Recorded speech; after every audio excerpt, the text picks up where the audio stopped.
এই পৃথিবীর সবকিছুই পরিবর্তনশীল। পরিবর্তন এবং বিবর্তন হলো প্রকৃতির সবথেকে বড় এবং অটুট নিয়ম।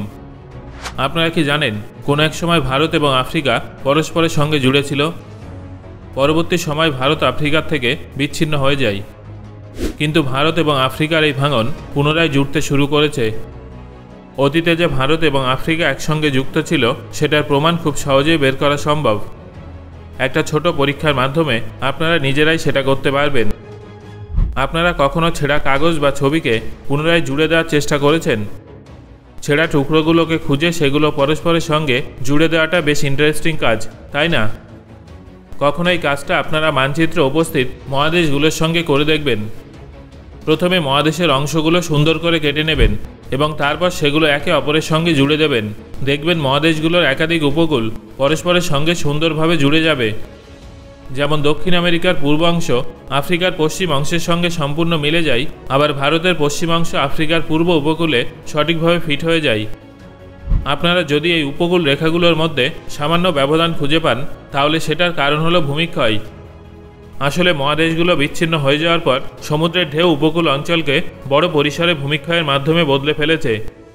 কিন্তু তা সত্ত্বেও মানচিত্রে মহাদেশগুলোর একে অপরের সঙ্গে জুড়ে যাওয়ার বিষয়টা থেকে এটা তো নিশ্চিত যে অতীতে কোনো এক সময় মহাদেশগুলো একে অপরের সঙ্গে জুড়ে ছিল, তবে সময়ের সাথে সাথে সেগুলো বিচ্ছিন্ন হয়ে গেছে। আসলে পরিবর্তন কখনো থেমে থাকে না।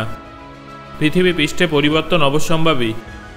এই পরিবর্তনটা আফ্রিকায় একেবারে স্পষ্ট দেখা যায়। আফ্রিকার পূর্ব অংশ আফ্রিকার থেকে বিচ্ছিন্ন হওয়ার জন্য পুরোপুরি প্রস্তুত। এখানে প্রতি বছর বড় বড় ফাটল দেখা দিচ্ছে, যেগুলো আটকানোর কোনো উপায় মানবজাতির পক্ষে খুঁজে বার করা সম্ভব নয়। অর্থাৎ আফ্রিকার পূর্ব অংশ আসন্ন ভবিষ্যতে আফ্রিকার থেকে সম্পূর্ণ বিচ্ছিন্ন হয়ে যাবে এবং ভারতের দিকে এগিয়ে যাবে। এর মানে হলো ভারত একটা বিশাল বড় ভূমি উপহার হিসেবে পেয়ে যাবে। তবে এটা বাস্তবে কবে হবে এবং এর পরিণতি ঠিক কী হবে সেই সমস্ত প্রশ্নের উত্তর জানার জন্য আজকের এই ভিডিওটা আপনাকে শেষ পর্যন্ত দেখতে হবে। আফ্রিকা পৃথিবীর অন্যতম গুরুত্বপূর্ণ একটা অংশ। অধিক জনসংখ্যার কারণে বেশিরভাগ আফ্রিকান দেশগুলো দরিদ্র, কিন্তু জীববৈচিত্র্যের দিক থেকে আফ্রিকার মতো ধনী আর কেউ নেই। আফ্রিকায় ভীষণ সুন্দর থেকে শুরু করে ভীষণ বিপজ্জনক প্রাণী জীবনধারণ করছে।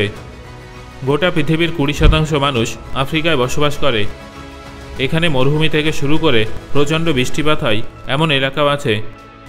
পাশাপাশি আফ্রিকায় হিরে এবং সোনার বিশাল বড় খনিও আছে, যার ফলে আমাদের পৃথিবীর ভবিষ্যৎ নির্ধারণের জন্য আফ্রিকাকে অনেক গুরুত্বপূর্ণ বলে মনে করা হয়।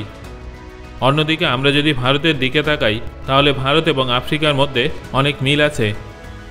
আফ্রিকার মতোই ভারতেও অনেক জনবসতি আছে। আফ্রিকার থেকে অনেক ছোট এলাকা হওয়া সত্ত্বেও আমাদের দেশে অনেক প্রাণী পাওয়া যায়। ভারতে মরু অঞ্চল থেকে শুরু করে প্রচণ্ড বৃষ্টিপাতযুক্ত এলাকাও আছে। ভারত এবং আফ্রিকার মধ্যে মিল থাকার একটা অন্যতম কারণ হলো ভারত এবং আফ্রিকা কোনো এক সময় একসঙ্গে জুড়ে ছিল। আনুমানিক 25 কোটি বছর আগে পর্যন্ত পৃথিবীতে সমুদ্র এবং স্থলভাগ সম্পূর্ণভাবে একে অপরের থেকে বিচ্ছিন্ন ছিল।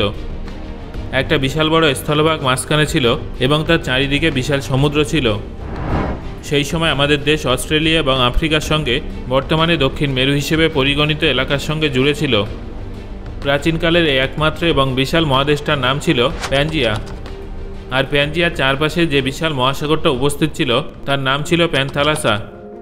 তারপর প্যানজিয়া কিভাবে বিভক্ত হলো এবং পৃথিবীতে কিভাবে ভিন্ন ভিন্ন মহাদেশ নির্মিত হলো চলুন সেটা জেনে নেওয়া যাক। যদিও টেকটনিক প্লেটের সম্পর্কে সব কিছু জানা এখনও অনেক কঠিন একটা কাজ, কিন্তু তাও আমাদের কাছে এই টেকটনিক প্লেটের সম্পর্কে অনেক তথ্য উপস্থিত আছে। আসলে টেকটনিক প্লেট হলো এমন একটা বৈজ্ঞানিক তত্ত্ব যেখানে বলা হয়েছে যে পৃথিবীর উপরিপৃষ্ঠ একাধিক ছোট বড় প্লেটে বিভক্ত আছে। এই প্লেটগুলো আনুমানিক 100 কিলোমিটার পর্যন্ত পুরু এবং এই প্লেটগুলো পৃথিবীর অভ্যন্তরের অর্ধতরল ম্যাগমার উপরে ভেসে আছে। সহজ ভাষায় বললে যে ভূপৃষ্ঠের উপরে আমরা দাঁড়িয়ে আছি, যেখানে আমরা বসবাস করি, সেই ভূপৃষ্ঠ একটা তরলের উপরে নৌকার মতো ভাসছে। আর এই নৌকার সংখ্যাও কিন্তু একাধিক, যেগুলো কোনো এক সময় একসঙ্গে জুড়ে ছিল।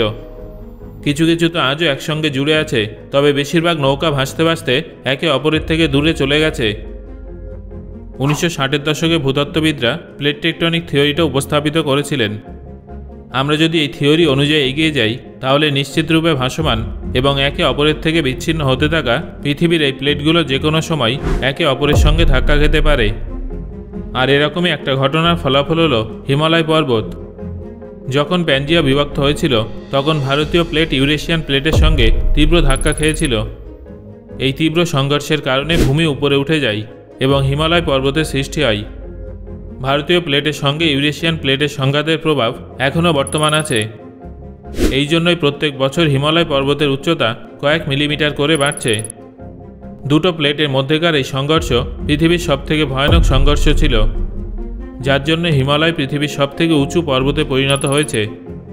বন্ধুরা, বর্তমানে আফ্রিকার পূর্ব দিকে তাকালে দেখা যাবে যে আফ্রিকার পূর্বে বিশাল বড় ফাটল তৈরি হয়েছে, যা ক্রমশ বেড়ে চলেছে। এখন প্রায় সমস্ত ভূতাত্ত্বিকরা এই বিষয়ে সহমত পোষণ করছেন যে পূর্ব আফ্রিকা একটা ভিন্ন প্লেট হিসেবে বিভক্ত হচ্ছে।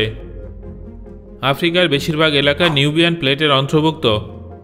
যে অংশটা আফ্রিকার থেকে বিচ্ছিন্ন হয়ে যাচ্ছে সে এলাকার নাম দেওয়া হয়েছে সোমালি প্লেট। এই প্লেটে উগান্ডা, তানজানিয়া, কেনিয়া এবং ইথিওপিয়ার মতো দেশ অন্তর্ভুক্ত আছে। ক্রমাগত বাড়তে থাকা এই ফাটল এখন অনেক বড় গর্তের আকার ধারণ করেছে, যা ইস্ট আফ্রিকান রিফট ভ্যালি নামে পরিচিত।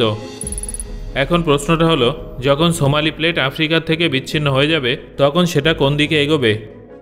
যদিও এখন এই বিষয়ে নিশ্চিতভাবে কিছু বলা সম্ভব নয়, কিন্তু বেশিরভাগ ভূতাত্ত্বিকরা ক্রমাগত বাড়তে থাকা ফাটল সম্পর্কে গবেষণা করে এই সিদ্ধান্তে উপনীত হয়েছেন যে সোমালি প্লেট হয়তো ভারতের দিকে আসবে।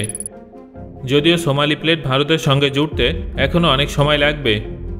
টেকটনিক প্লেটের সংঘর্ষ হওয়ার প্রক্রিয়াটা অত্যন্ত ধীরগতি সম্পন্ন বিষয়।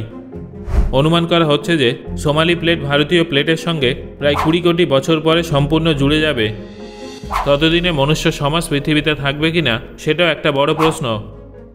যদিও এই পরিবর্তনটা আরও আগেও হতে পারে, তবে এটা নিশ্চিত যে এই ধরনের ঘটনা ঘটতে ঘটতে কোটি কোটি বছর সময় লাগে, আর সেখানে মানব জীবন ক্ষণস্থায়ী, এটা তো আপনারা সবাই জানেন। তাই এই সময় পর্বে পৃথিবীতে আরও অনেক ঘটনা ঘটবে। কোনো উল্কাপিণ্ড পৃথিবীর সঙ্গে ধাক্কা খেয়ে মানব জীবন ধ্বংস করে দিতে পারে, অথবা আমাদের মধ্যে ভবিষ্যতে সংঘটিত কোনো যুদ্ধ আমাদের শেষ করে ফেলতে পারে। কিন্তু তাও যদি আগামী কয়েক কোটি বছর পরেও মানবজাতি পৃথিবীতে বেঁচে থাকে, তাহলে ভারতীয় প্লেটের সঙ্গে সোমালি প্লেটের সংযুক্তির ফলে যে নতুন ভারতের নির্মাণ হবে সেটা অনেকটাই আলাদা হবে। বিজ্ঞানীদের মতে দুটো প্লেটের পরস্পরের সঙ্গে সংঘর্ষের কারণে উৎপন্ন হওয়া প্রেসারের কারণে সবার প্রথমে যে পরিবর্তনটা দেখা যায় সেটা হলো কোনো নতুন পর্বতের নির্মাণ। অর্থাৎ ভারতে কেরল থেকে শুরু করে গুজরাট পর্যন্ত উঁচু পর্বতশ্রেণী নির্মিত হবে। এই প্রক্রিয়াটা সম্পূর্ণ হওয়ার পর হয়তো দেখা যাবে যে সেই পর্বতটা হিমালয়ের থেকেও অধিক উঁচু হবে। ভারতের উত্তরে অবস্থিত হিমালয় পর্বত মেঘের পথ আটকে দেয়, যার ফলে ভারতে অনেক বৃষ্টিপাত হয়। কিন্তু ভারতের পূর্বেও অনেক উঁচু পর্বত থাকায় মেঘ সম্পূর্ণরূপে ঘিরে থাকবে, যার ফলে ভারতে আরও বেশি বৃষ্টিপাত হবে। এখন দিল্লিতে যতটা বৃষ্টিপাত হয় সোমালি প্লেটের সঙ্গে ভারতের সংযুক্তির পরে দিল্লিতে তার তুলনায় প্রায় 5 গুণ বেশি বৃষ্টিপাত শুরু হয়ে যাবে। আর মুম্বাইয়ের মতো শহর তো পর্বতের শিখরে পৌঁছে যাবে। তখন মুম্বাই তুষারপাত হবে এবং মুম্বাই একটা দুর্দান্ত হিল স্টেশনে পরিণত হবে। সোমালি প্লেটের সঙ্গে ভারতের সংযুক্তি হওয়ার সাথে সাথে সমাপ্তি হবে না, বরং এই মুভমেন্ট ধীরগতিতে চলতে থাকবে। পরবর্তী সময়ে ভারতীয় প্লেটে সরে গিয়ে অন্য কোনো প্লেটের সঙ্গে ধাক্কা খাবে এবং সমস্ত প্লেট একে অপরের সঙ্গে ধাক্কা খেয়ে ঠিক সেইভাবেই জুড়ে যাবে যেভাবে অতীতে জুড়ে ছিল। অর্থাৎ পুনরায় পৃথিবীতে প্যাঞ্জিয়ার মতো কেবলমাত্র একটাই মহাদেশ তৈরি হবে। তারপর সেই মহাদেশ পুনরায় বিভক্ত হয়ে নতুন রূপ এবং নতুন আকার ধারণ করবে। বর্তমানে মানুষ পৃথিবীতে নিজেদের দেশ ভাগ করে দুটো দেশের সীমান্তে কাঁটাতারে বেড়া দিয়ে রাখলেও এই সব সীমানার অস্তিত্ব যেমন অতীতেও ছিল না তেমন ভবিষ্যতেও থাকবে না। সীমানায় পরিবর্তন চলতেই থাকবে, কারণ পরিবর্তনই হলো প্রকৃতির ধর্ম। সো বন্ধুরা, আমি আশা করছি আজকের ভিডিও থেকে আপনি বুঝতে পারলেন যে পৃথিবীর 7টা মহাদেশ কীভাবে সৃষ্টি হয়েছিল এবং অতীতে তারা কীভাবে একসঙ্গে ছিল। এই বিষয়ে কি আপনি আগে থেকে জানতেন? সেটা আমাকে কমেন্ট করে জানান।